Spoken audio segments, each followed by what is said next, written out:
is X. I want to drop a conscious yet philosophical one today. The subject matter, pretty much, give or take, is called An Awakening. And I'm going to show you a video of a sister by the name of Anitra McKinney. And she's not young, she's not old either. I mean, you can look at it and say maybe 35, between 35 and 45. She, like so many black people today, are waking up against the concepts of organized religion and belief in man-made gods. Her way of articulating her wokeness, if you will, gives me reason to believe that she's just coming into this. And good for her, man, for asking the questions that she and so many people, black people, by the way, need to be asking. Bless her heart. Long time coming, and I hope it keeps happening. But without further ado, let you hear what the sister has to say. And then I'm going to build on that and close on it too. And what I was just saying is they make God seem egotistical in the Bible because he always want to kill you for something. That's, to me, the way that man thinks. If you don't believe everything I'm telling you, I am going to put you in a lake of fire.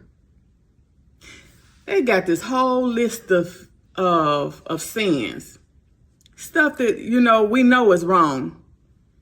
But they doing all of them and ain't never stopped.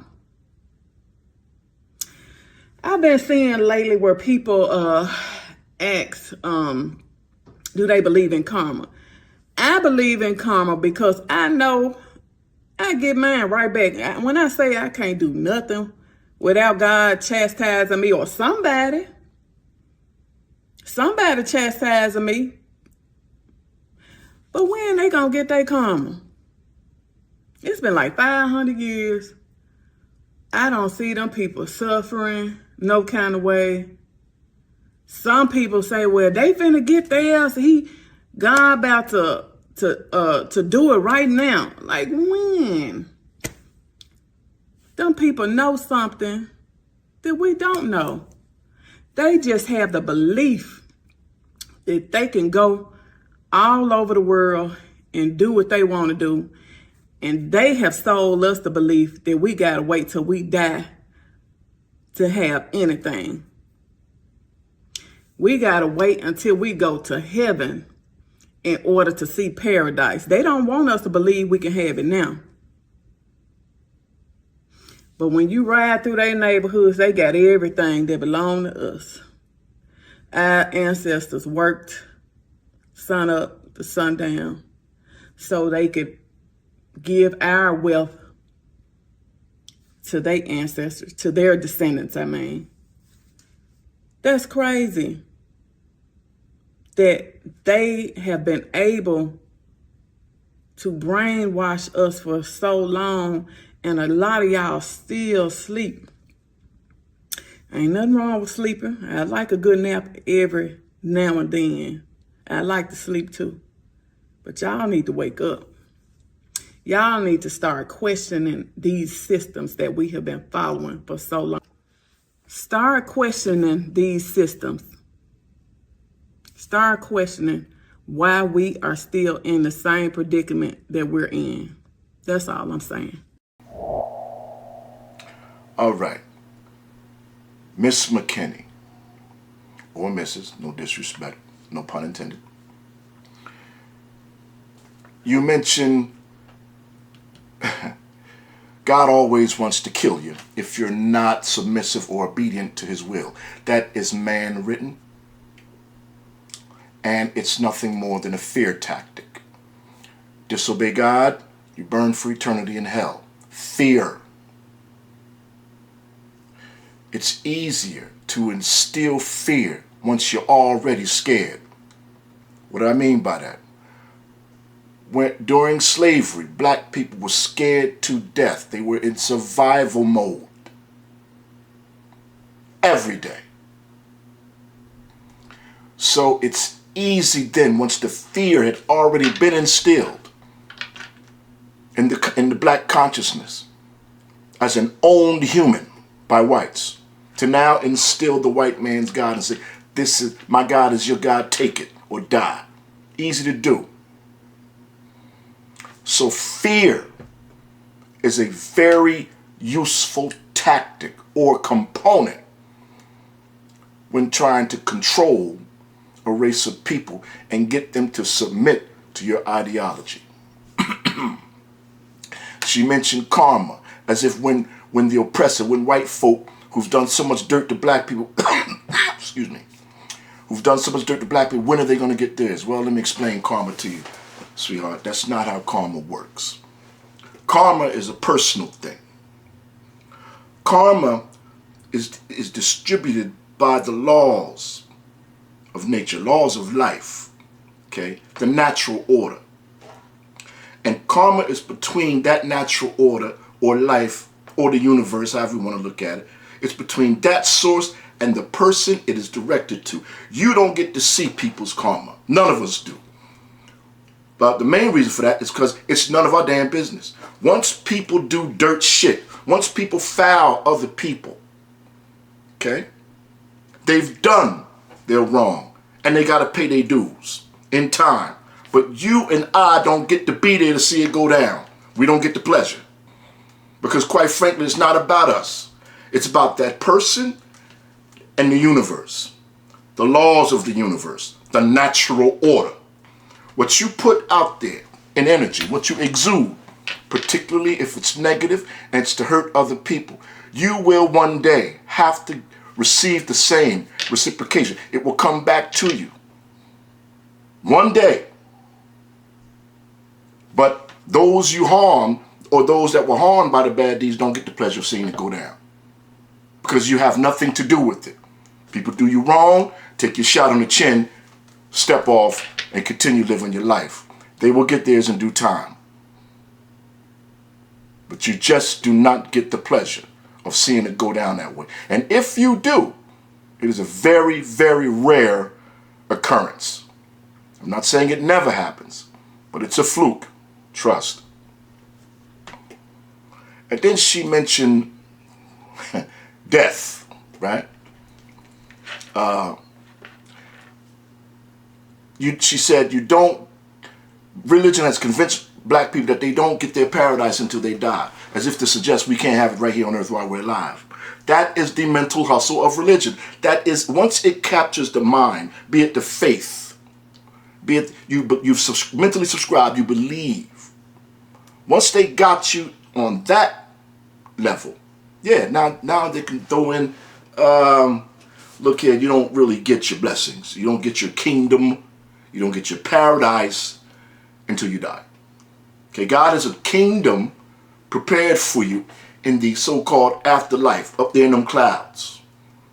But you can't see it until you die. Wow.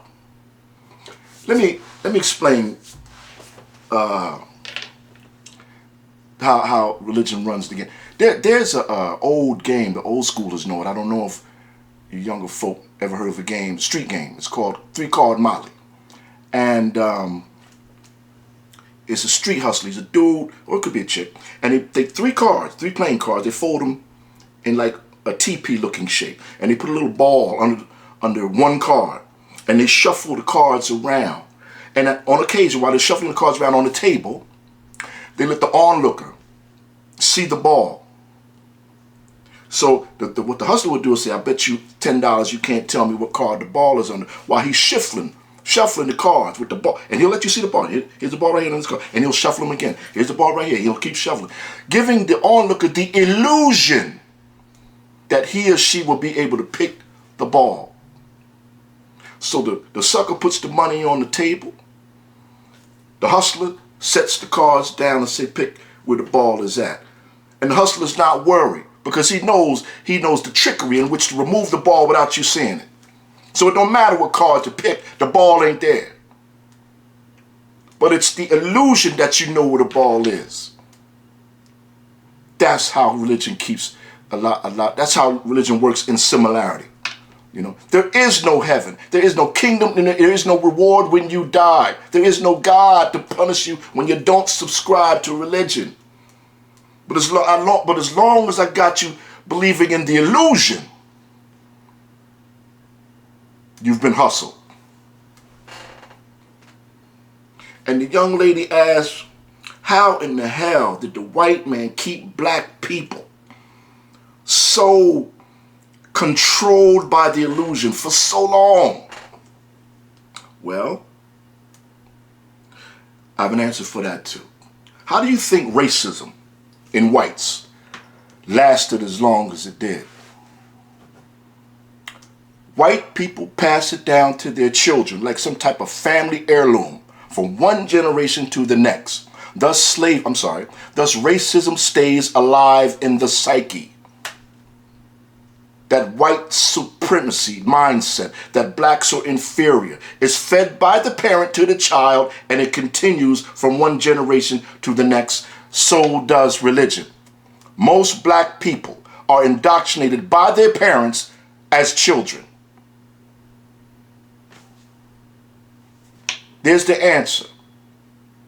Black people, some, feel like if they fade the black on religion, they're violating or disrespecting what their parents have given them. Well, look, your parents meant well. They just wanted to make sure that you turn out to be a decent human being. But you don't need religion for that. And if you do, you're already fucked up in this game called life. You're done. If you need the fear of God to know it's wrong to rape a child, it's wrong to beat up that old lady and take her purse, it's wrong to kill. If you need God and man-written scribes and scriptures in a book to convince you that the infractions I just mentioned are wrong, you are already fucked to hell. You're finished. You are not a well human being, mentally or spiritually. If religion was to disappear tomorrow, gone off the earth, what would black people do? What would they do? Would they drive their cars off a cliff? Because they don't have the afterlife to believe in anymore? The kingdom in the sky? If that was taken from black folk, what the hell would they do? Seriously.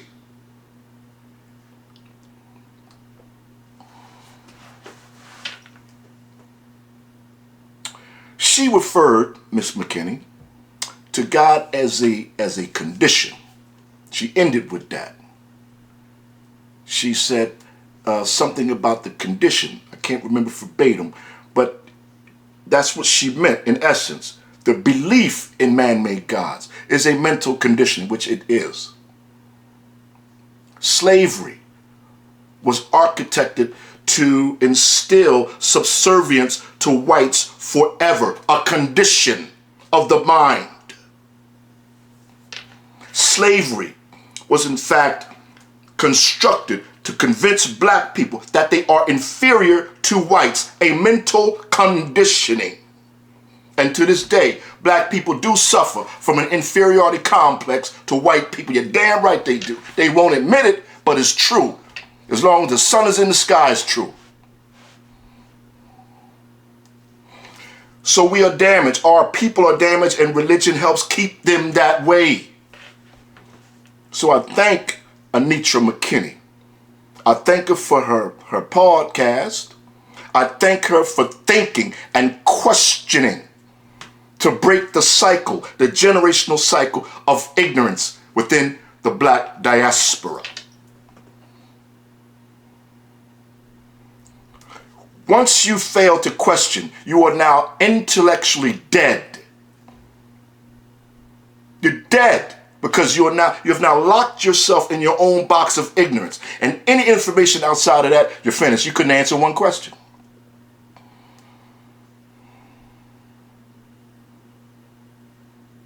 You cannot be so scared of freedom that you will let a lie take you to your grave. Denouncing religion through knowledge. I'm not saying give up God and religion for no reason. No, study where it came from. I implore you to pick up a damn book, a history book, preferably. Learn where religion came from. Learn how black folk were subjugated with the damn thing.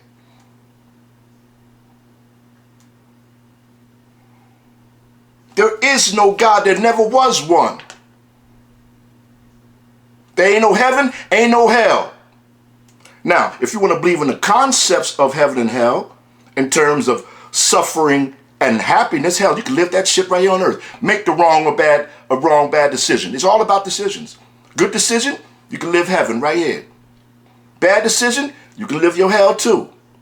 This life is all about the decisions you make. Every move you make. Every call you make. You control that. And trust me, because I've seen it happen too many times. You can make a choice, and it takes you all but 2 minutes to complete that choice.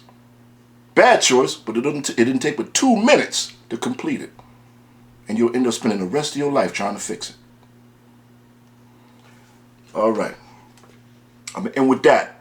Now, I'm going to end with my man, comedian Aries Spears. I'll let him try to at least show you that black people, not enough, but quite a damn few, are starting to wake up from religious indoctrination and beliefs in man-made gods. They're starting to do the most important thing black folk can ever do, man. Question. Yes, question. If shit don't make sense, start asking questions. That's how you get smart. A dumbass don't know shit because you don't ask shit. You must ask questions. If it don't make sense, don't be scared. The hell with fear. That's what they used to enslave us. Don't be scared. Any of us in this audience that are afraid, the fear that you have has already limited your ability to participate in a black agenda. So fear is what the enemy ruled us with. Come on, minister. And fear is what he put into our mothers so that we could drink the milk of fear from our mother's breast. Ask questions. The information you need is out there, waiting on you. Y'all enjoy the rest of your day. Peace and blessings. X is out. One of the biggest challenges that I want to take on is to be able to go in front of a black audience and say, I don't believe in God, which is blasphemous. Because we in the black community, like Richard Pryor said, black people, we tight with God. And I just don't understand how we as a people historically put so much faith into this thing called God, but yet for 400 years we were in chains. For 400 years we prayed. For 400 years, black people have a saying in church where we go, the pastor comes out and he goes, God is good, ain't he? And we say all the time. All the time. God is good. All the time. 400 years, all the time. The 60s, all the time. The 4 black girls that died in the church bombing in Alabama, all the time. The 9 black people shot by Dylan Roof in church, praising God. You would think if the one place you are safe, a safety zone, is in his house, and if God and the angels can't protect you in his house all the time. See, and I don't know whether God is black or white, but here's my thinking. Let's just say, okay, God is black. And people, slaves are praying and, oh, my Lord, Lord, Lord, Lord. Freedom gonna come one day. Well, freedom is inevitable. We weren't gonna stay slaves forever. So you mean to tell me 400 years later, finally being free, now we want to go, he might not come when you call, but he's always on time. If 400 years is on time, that's tardiness. So if God is real, he's a nigga because he's late. And if God is white, you putting all your praise into this white God who clearly didn't give a fuck about you either. So which is he? Is he black? Is he white? If he's black, why wouldn't you look out for your own people? If he's white, now you showing love to this figure who kept you locked up. Your love's a velvet touch. Love is love.